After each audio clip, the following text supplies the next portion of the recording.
savez que c'était au moment où je suis allé, Marthe venait de mourir, le père Finet m'avait appelé, j'arrivais de tournée pastorale, je suis allé tout de suite là-bas et on est tous les deux restés là avec Marthe morte un petit moment.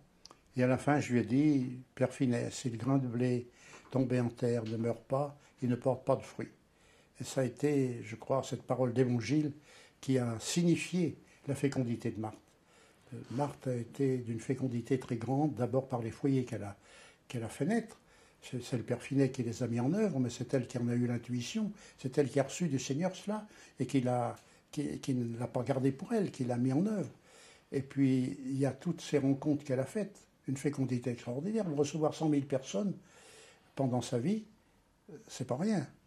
Et de les recevoir et de les écouter, et de savoir ensuite que ces gens-là ont tous emporté quelque chose de Marthe.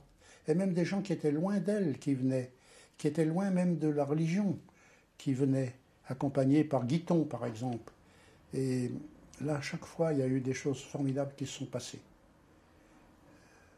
Je crois que sa fécondité, elle est donc dans les foyers qui sont nés, elle est dans les personnes qu'elle a rencontrées, elle est dans la prière qu'elle continue de porter maintenant pour les foyers et pour les gens.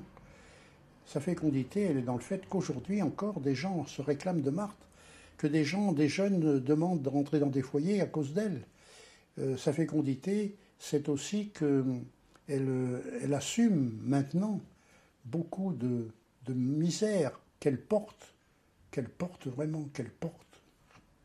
Et je crois que ça fait partie de sa fécondité spirituelle, qui est une très grande fécondité, qui est utile à l'Église, et qui est utile au monde.